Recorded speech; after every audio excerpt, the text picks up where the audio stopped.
Assalamu alaikum wa rahmatullahi wa barakatuh. Dear second year secondary students, welcome back to a new lesson. Your teacher today is Mr. Hussein Muazzam. To get started, open your syllabus book at page 56. Open your syllabus book at page 56.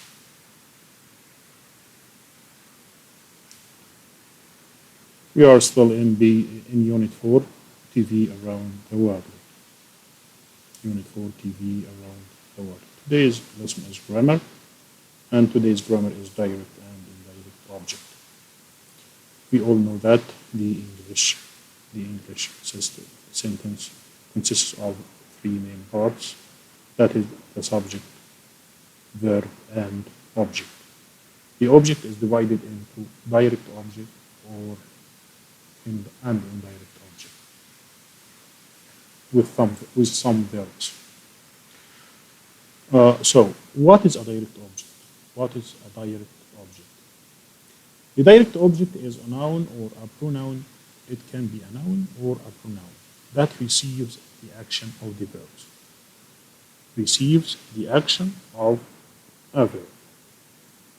A direct object answers the question what or who.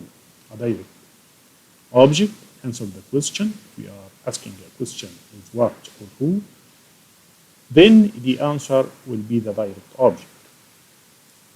Like these examples. John wrote the poem. John wrote the poem.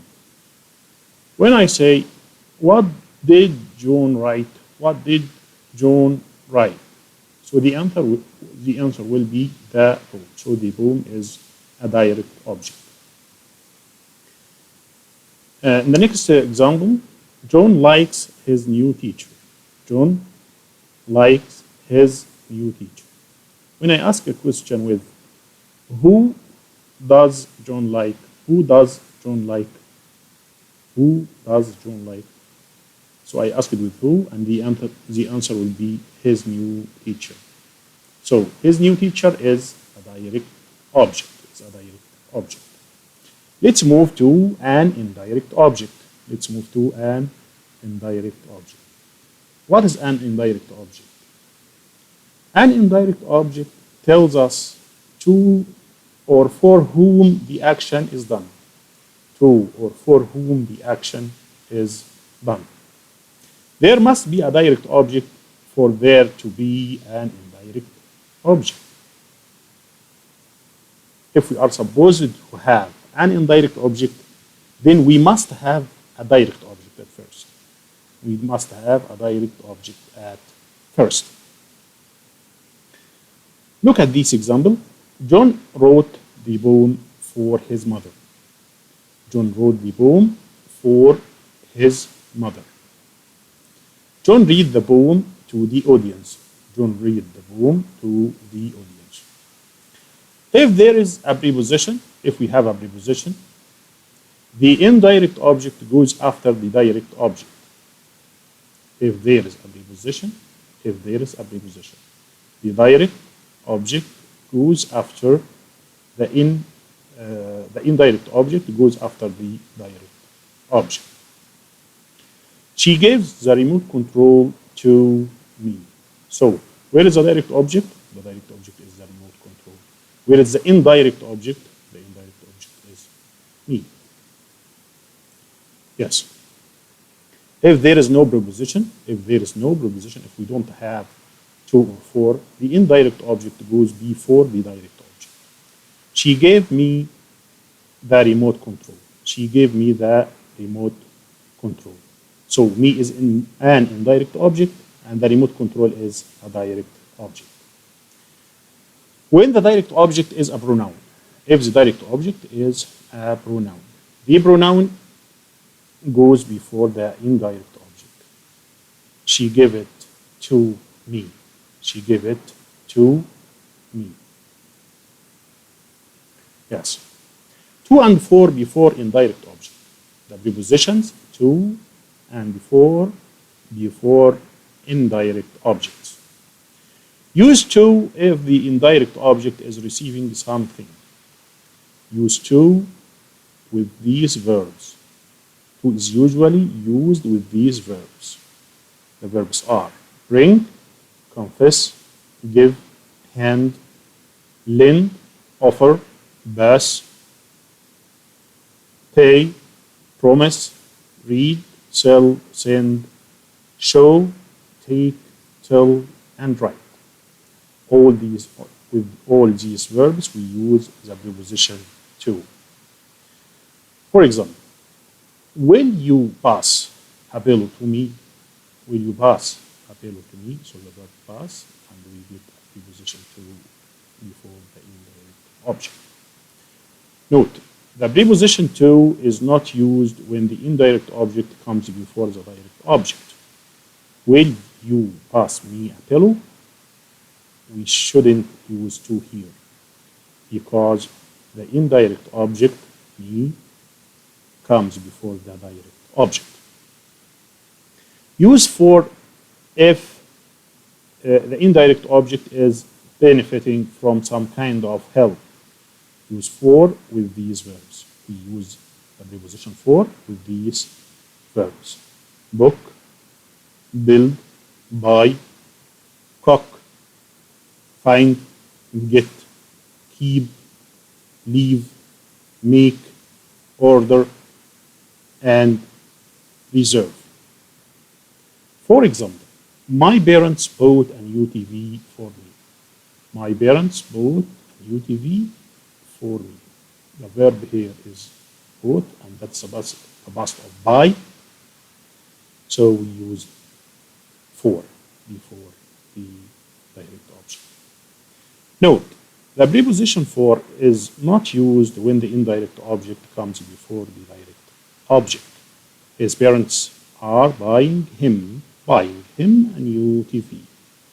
That is the indirect object, him, and the direct object is a new TV for the graduation. With some verbs, the indirect object always follow the direct object, and the preposition for cannot be omitted. Answer, verbs like answer, cash, change, close, fix, open, prepare, pronounce, and translate. Can you please translate the program for me? Can you translate the program for me? That is the grammar. Let's do this exercise. Complete the conversation with for or to. We have Alex and Omar. Alex said, what happened in the last night's episode of Fast and Safe? I recorded it. You. It was great. I recorded it, yes, for you. I recorded it for you. It was great. Tell me about it. Tell me about it. Well, Alan wrote an email. What do you think? Yes, excellent. 2. Ahmed. In it, he confessed him. He confessed him. What do you think? What do you think? We will use in this space 4 or 2. Yes, 2. He confessed to him that he had tampered with the engine of the car he was driving. Ahmed kept reading the email himself. What do you think? Yes, to himself. He couldn't believe that Alan would do such a thing. Then Alan tried to make up for it. He got a fantastic car, yes, for Ahmed to drive in this show. He bought a new helmet for him. He bought a new helmet for him. He even sent a limo Ahmed's house. Yes, to Ahmed's house. To drive him to the studio. What did Ahmed do? Well, he was angry at first. Then he demanded that Alan make a public statement on the air and promise that he would never do anything like that. Yes, to him again. Let's move to another exercise. Rearrange the words to create 2 sentences. One with the indirect object placed after the direct object, and another with the indirect object placed before the direct object. The first one is done for you. I sent the TV schedule, John. So it will be, the answer will be, I sent John the TV schedule. I sent the TV schedule to John. Yes, number one, the comedian told the audience a joke. What do you think? Yes, the comedian told the audience a joke. And the comedian told a joke to the audience. Number two, a glass of water, a talk show host poured the celebrity. Yes, it will be like that. The talk show host poured the celebrity a glass of water. And the talk show host poured a glass of water for the celebrity. Yes. Number three, the sitcom dad gave his wife his wallet. So the answer would be the sitcom dad gave his wife his wallet. And the sitcom dad gave his wallet to his wife.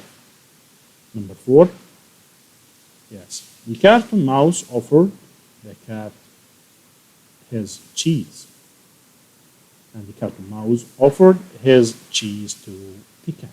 Number five, the host passed an audience member the microphone, and the host passed the microphone to an audience member.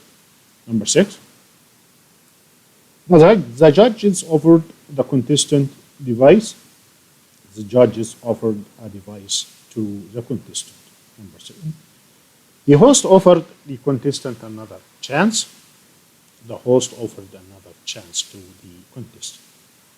Number eight, the chef made the studio audience a dessert. The chef made a dessert for the studio audience. That is the end of our lesson today. Goodbye for now. Wishing to see you in a new lesson.